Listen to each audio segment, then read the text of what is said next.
Hi, thanks for joining me today. We're going to take a course out of Sakai, bring it into scaffold migration, and then we'll look at the exception log. And then once we're satisfied with that, we'll take that course and then push it off into Canvas.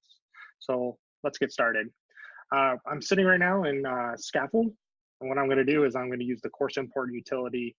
I'm going to target Sakai. I'm going to bring that course in. So we'll go ahead and kick off the process. We can see that the course is already populated inside of our list. So let's go take a look at it.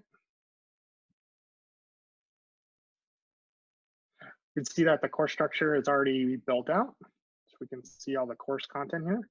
So everything has come across, all the pages, files, discussions, exams, everything is exactly how you'd expect it to.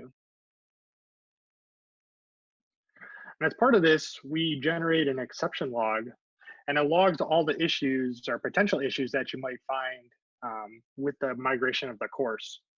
So our goal obviously is to get 100% fidelity, so we can actually have everything come across and leave nothing behind. Let's go through some of these exceptions though. We'll kind of show them category by category.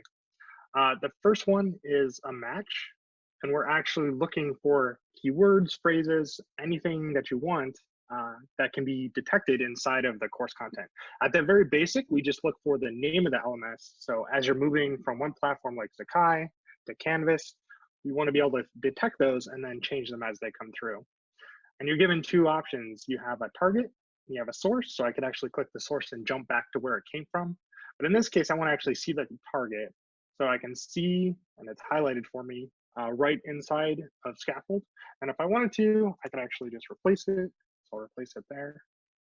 And then once that item has been updated, all I have to do is mark the item as resolved. And I can actually then work down my checklist and work through the whole exception log to resolve all these items. So the first one was match. Another one is a warning. So you might have certain types, like in this case, it is a checklist type, a specific Sakai piece of content, which is not supported in Canvas. There's no equivalent, but we can actually transform that content as it comes through. And so say you want that checklist to now become a discussion board or a page, we can actually make that transformation process as the content flows from one system to the other.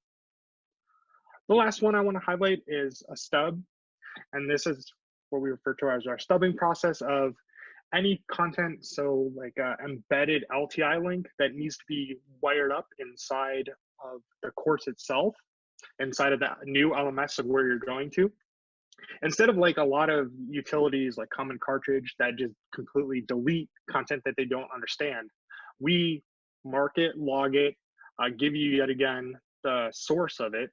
And then as part of the module items list, we leave that placeholder in place.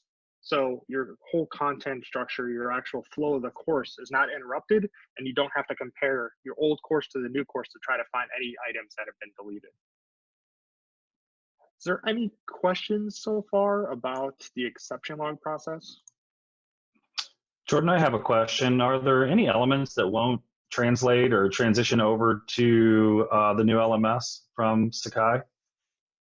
No, and that's like I mentioned, we're looking for 100% fidelity to move almost entirely everything across. We also too can work with you. So any of these issues like matchings or warnings, you could just let us know how you want those to be transformed, and we can actually, once we've met together, remove a lot of these off the list, so your course is actually much cleaner as it comes across. A lot of these are just come down to minor nuances, and then we just need to understand those and program them in, and then they'll be taken care of, and they won't even appear on the exception log as the course is being migrated. Are there any other questions about this?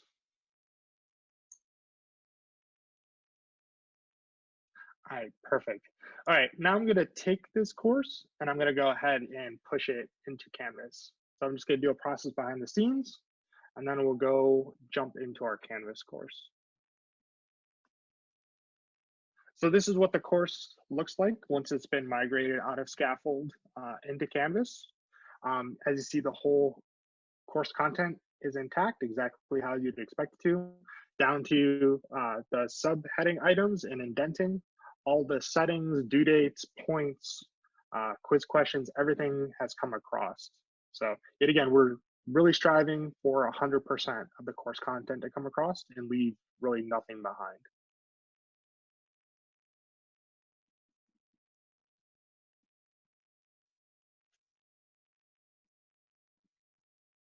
Even when we do quizzes, you don't need to use other tools that have traditionally been used as part of the migration process to try to migrate that extra step, like using a tool like Respondus. We take care of everything completely, including quizzes, pooling, grouping, so that all the questions and all the content, even in MathMML comes across, embedded images, everything will come across exactly how you expect it to.